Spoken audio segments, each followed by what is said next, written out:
Halo pemirsa, kembali lagi di YouTube channel otomotifkompas.com. Nah, sekarang di belakang kita sudah ada SUV terbaru dari DFSK, yakni Glory e-Auto. Apa saja yang ditawarkan oleh SUV ini? Mari kita simak bareng-bareng.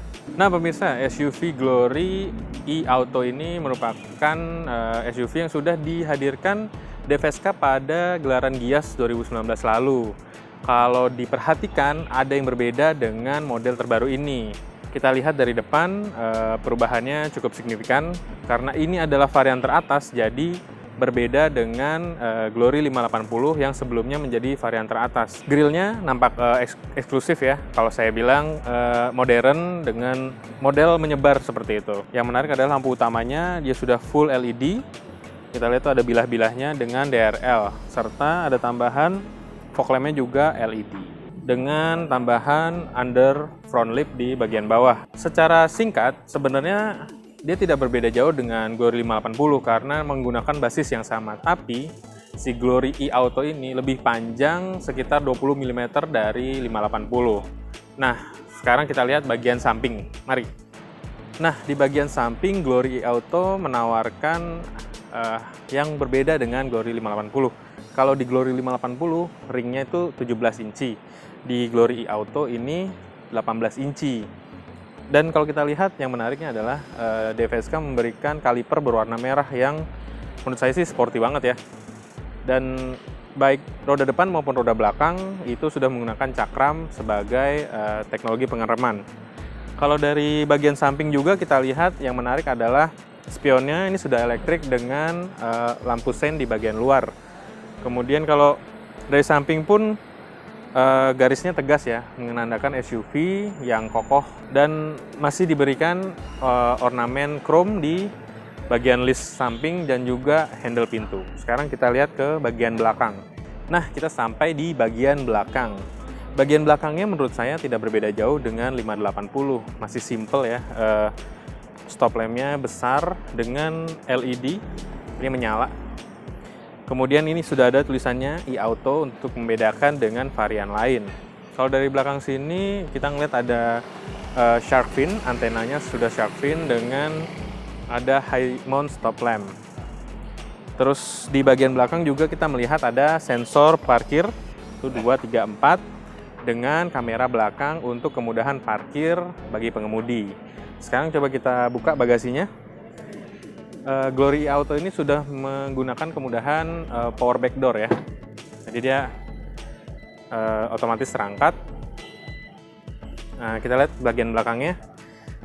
Bagasinya cukup luas dengan sebenarnya ini SUV 3 baris. Jadi ini ada kursi yang bisa dinaikkan untuk penambahan penumpang gitu. Tapi bagasinya jadi segini aja nih kalau misalnya baris ketiganya berdirikan. Terus untuk kemudahan di bagian belakang ini ada ruang penyimpanan untuk tools mungkin. Terus kemudian ada power socket di bagian belakang. Untuk menurunkannya, si baris ketiga ini hanya cukup ditarik dan sudah rata dengan lantai ya. Terus di baris ketiga ini ada cup holder untuk kenyamanan penumpang di baris ketiga. Nah, ini menarik karena di bagian ini kita bisa ngeliat tombol untuk menutup pintu. Dan dia ada sensornya nih, biar nggak kejepit.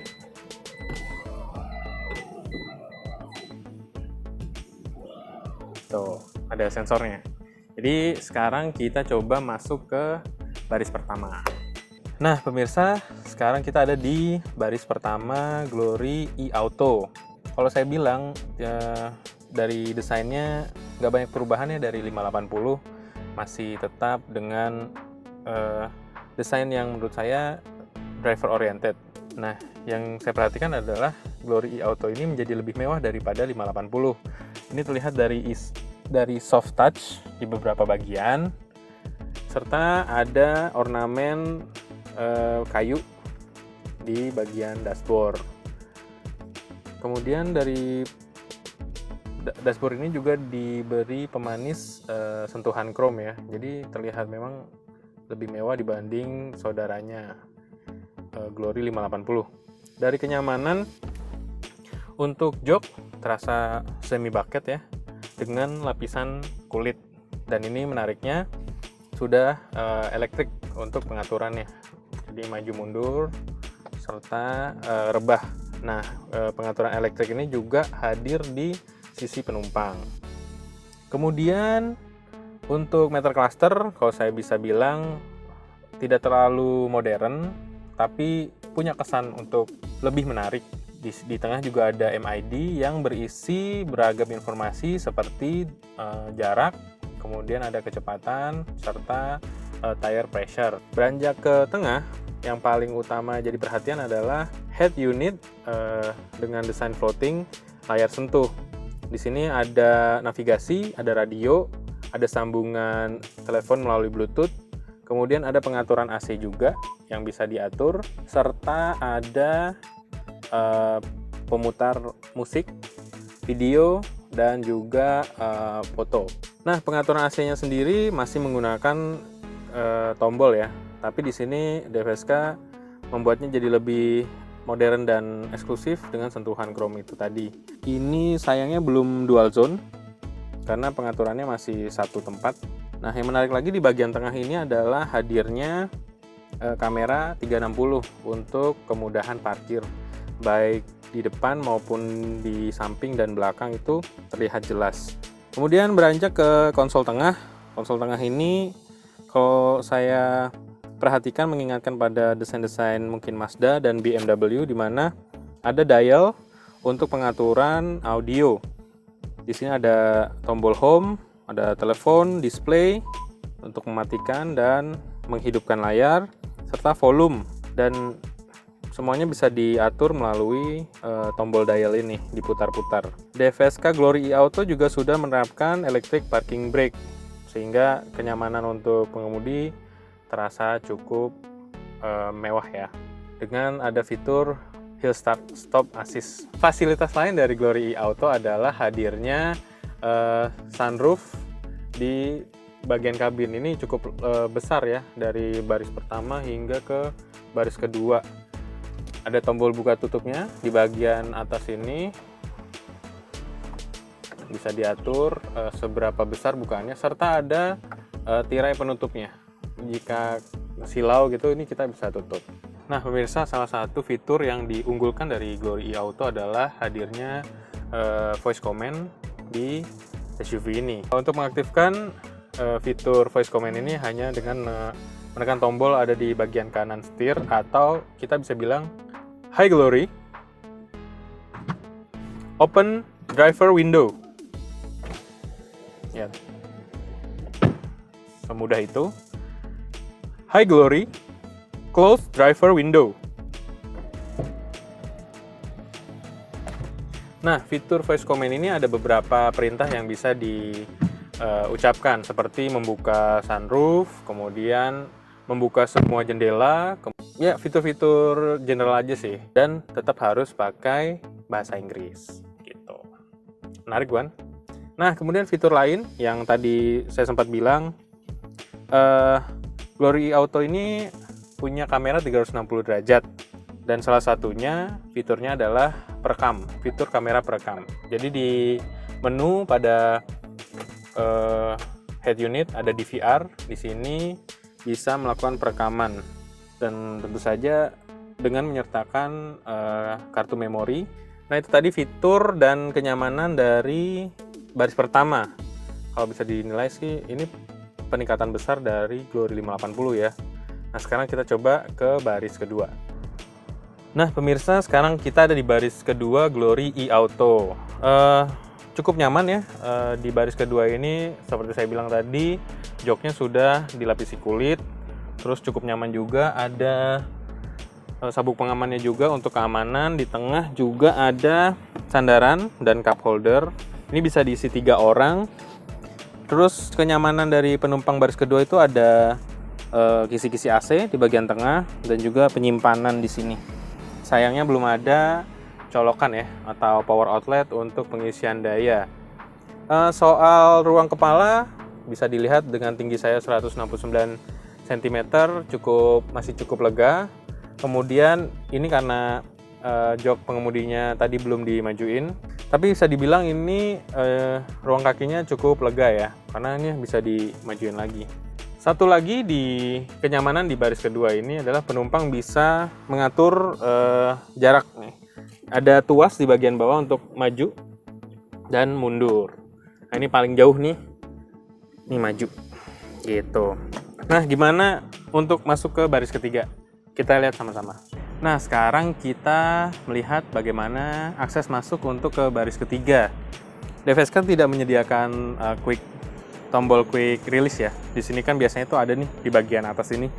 Kita tetap harus ngambil tuas ini untuk merebahkan kursi. Nah, dan ini nggak bisa diangkat lagi, jadi harus lewat kayak gini. Coba kita masuk.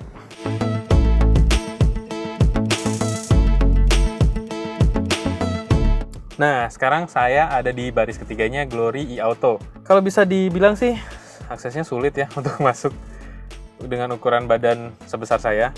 Kemudian, kalau dinaikkan, jadi kalau bisa dibilang baris ketiga ini sebenarnya nggak nyaman buat penumpang dewasa ya. Mungkin untuk remaja, anak-anak SD mungkin cukup nyaman. Fasilitas kenyamanannya di sini ada cup holder seperti saya bilang tadi, kemudian ada sabuk pengaman. Tapi sayangnya nggak ada kisi-kisi AC untuk mendapatkan dinginnya udara AC. Jadi AC masih bagian dari depan doang. Itu aja. Nah, sekarang kita coba muter-muter sebentar di halamannya kantor DFSK, bagaimana feeling berkendara DFSK e-Auto.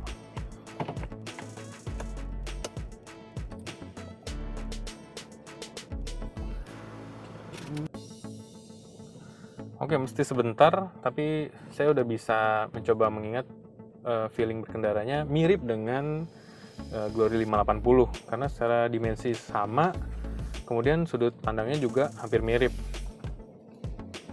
Kalau dari tarikan mesin juga sama dengan Glory 580 karena e-Auto ini menggunakan mesin 1500 turbo yang sama dengan Glory 580. Transmisinya bisa diganti ke mode manual, ada 7 percepatan, tinggal naik turunkan saja, memundurkan tuas, majuin tuas, gitu aja. Cuman karena lahan untuk mencoba ini sempit ya, jadi nggak terlalu banyak bisa dirasain, tapi setidaknya cukup menarik. Oke, kita maju lagi.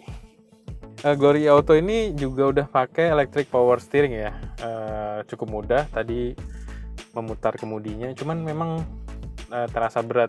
Mungkin kita harus coba dengan jarak lebih jauh bagaimana, apakah dia adaptif dengan kondisi kecepatan kendaraan atau tidak. Nah pemirsa, itu tadi impresi singkat kita dengan Glory e-Auto.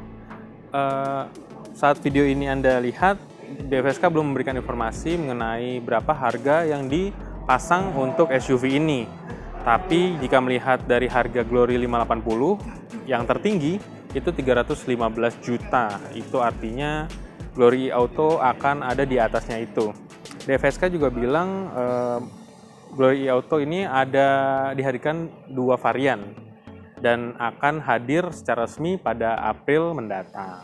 Kehadirannya SUV ini tentu akan makin membuat ramai pasar SUV, dan kayaknya belakangan ini juga semua ATPM berlomba-lomba menghadirkan produk terbarunya dalam bentuk SUV. Jadi cukup menarik dilihat ke depannya bagaimana e-Auto ini akan menjadi pilihan dari konsumen-konsumen di tanah air. Nah, jangan lupa untuk klik subscribe, juga like video ini, dan jangan lupa komentar juga soal SUV ini, bagaimana pandangan Anda, dan apakah Anda mungkin akan membelinya. Sampai jumpa di video-video selanjutnya.